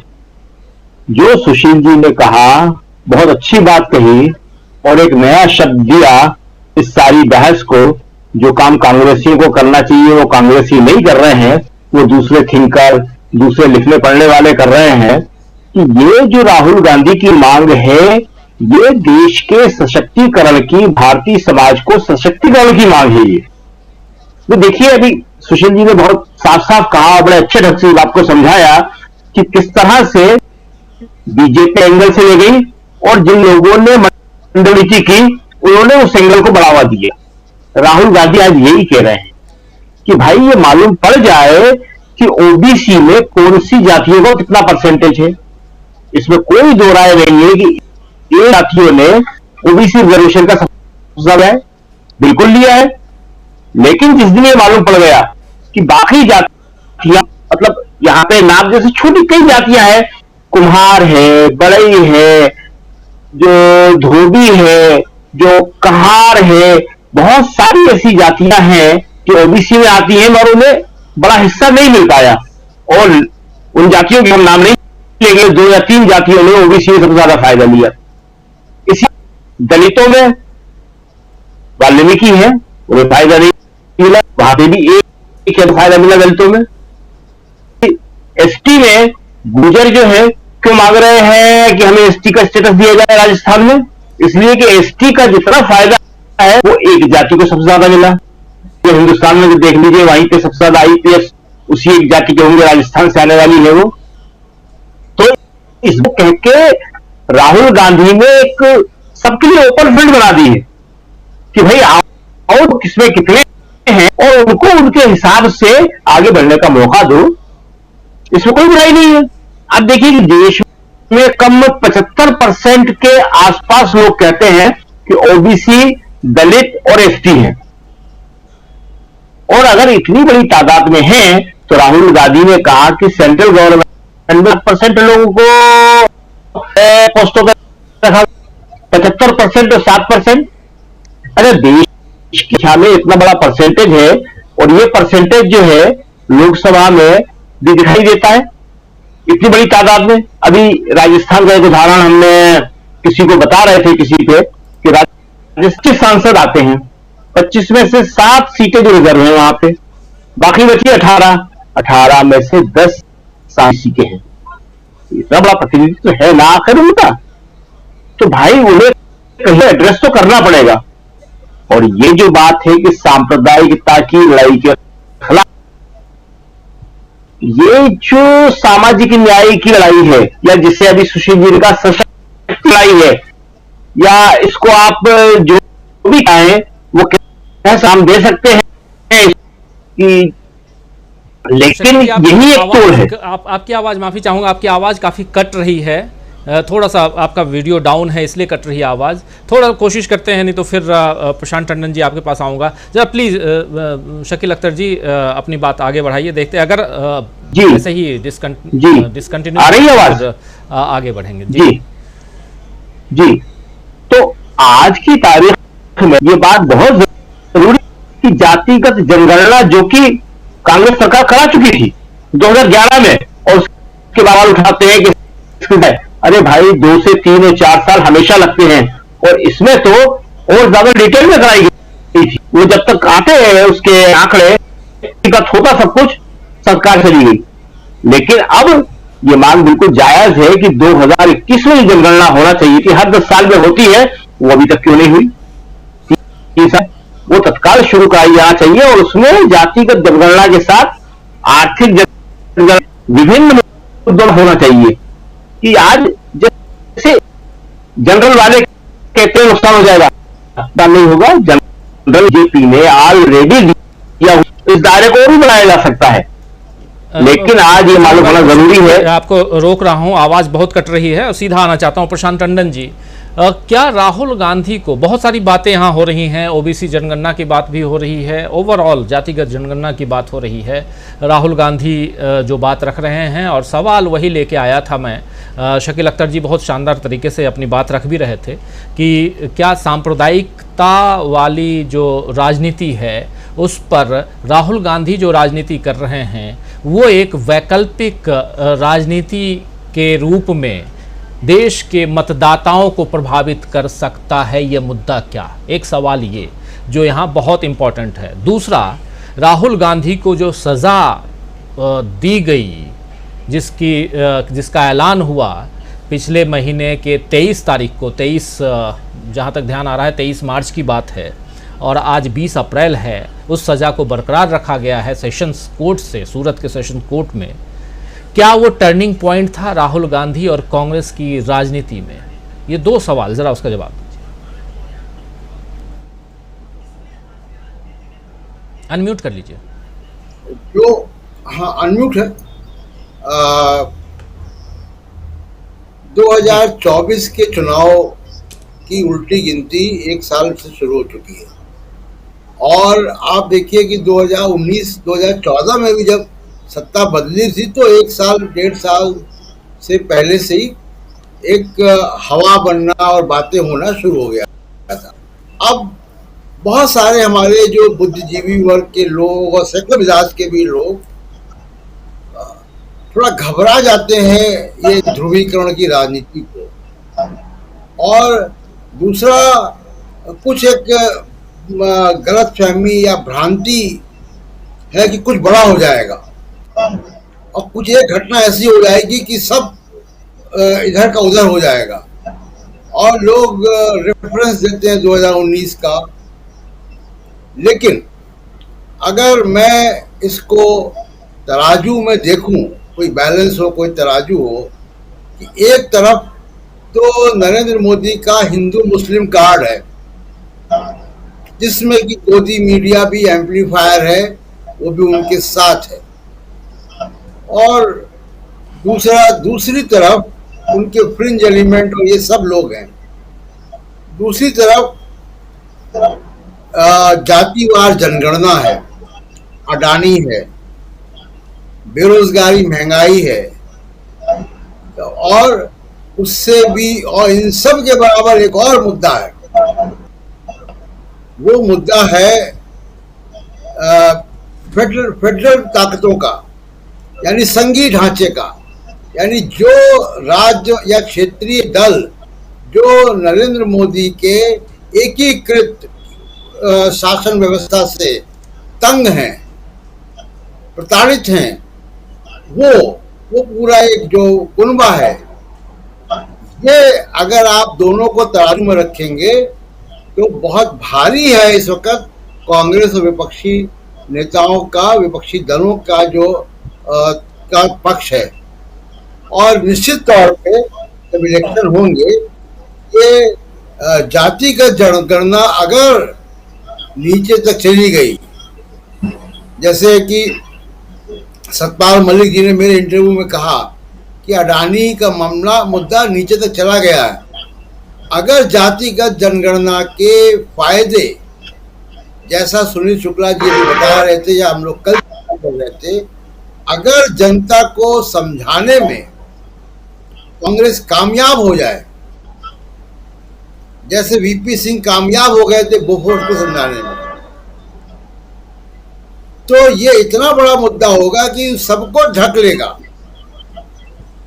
क्योंकि ये बहुत बड़ी आबादी को प्रभावित करेगा। एक बात, और दूसरे कि अगर ये मुद्दा लोगों ने समझ लिया तो देश की राजनीति और देश के विकास की एकदम नई अवधारणा जो है वो कायम होगी। तो मैं इन दोनों मुद्दों को और खासकर जाति जनगणना को मैं ये मानता हूं कि ये बड़ा मुद्दा है, बशर्ते इसको कांग्रेस नीचे तक ले जाने में कामयाब हो जाए। ये हिंदू मुस्लिम और ये सारी चीजें जो है वो हवा कर देगा जी, अगर चला गया नीचे तक। राजीव जी बिल्कुल बिल्कुल। और यही बात यहाँ शकील अख्तर जी भी कह रहे थे कि जाति आधारित जनगणना ओबीसी का मामला शुरुआत से ही कह रहे हैं कि ये जो मामला है ये अंदर तक अगर पहुँच गया तो ये तमाम, और बिहार में इसका उदाहरण जो है बिहार है, और बहुत जल्दी उसका रिजल्ट सामने आएगा, जो प्रशांत टंडन जी पहले कह भी चुके हैं कि जून जुलाई में इसका पहले फेज का रिजल्ट सामने आएगा। अगर वो सामने आता है तो आगे क्या कुछ होगा। लेकिन उससे पहले कर्नाटक में चुनाव है और कर्नाटक में बहुत बुरी तरह से घिरी हुई है बीजेपी, जिस पर चर्चा हम आने वाले समय में करेंगे। क्लोजिंग कमेंट चाहता हूं डॉक्टर दीपक पाचपोर जी आपसे, और क्या देखते हैं आप, टर्निंग पॉइंट क्या वही सजा है राहुल गांधी की? देखिए, राहुल गांधी की सजा के समांतर जो ये जो जनगणना वाली और इसकी जो बात हो रही है कि ओबीसी कितने हैं क्या है, ये इसकी गणना की जाए, दरअसल इसका एक बहुत बड़ा परिप्रेक्ष्य कि जब ओबीसी या किसी भी वर्ग की गणना होगी तो केवल उनकी ही नहीं होगी बल्कि और बहुत सारी चीजें जो है सामने आ जाएंगी, क्योंकि किसी भी देश की योजनाएं बनने के लिए डेटा का बड़ा महत्वपूर्ण योगदान होता है। मतलब जो अंग्रेजों की भी छोड़ी हुई जो श्रेष्ठ प्रशासनिक व्यवस्था थी उसको नेहरू ने कायम रखा था। पंचवर्षीय योजना का वही डाटा हुआ करता था जो रेगुलर बेसिस पे होता था। अभी दिक्कत यह है, मोदी सरकार के सामने एक और जनगणना वो क्यों नहीं कराना चाहते हैं कि जनगणना होगी तो बहुत सारी चीजें एक्सपोज हो जाएंगी। ये पता चल जाएगा गरीबी का स्तर कितना नीचे जा चुका है, बेघर कितने लोग हो चुके हैं, कोरोना से कितने लोग मारे गए, महिलाओं की क्या स्थिति है, मजदूर किसान, ये किस तरीके से एक नाकाम प्रशासनिक व्यवस्था जो भारतीय जनता पार्टी ने पिछले 8-9 सालों में दी है वो पूरी की पूरी तरह से एक्सपोज हो जाएगी।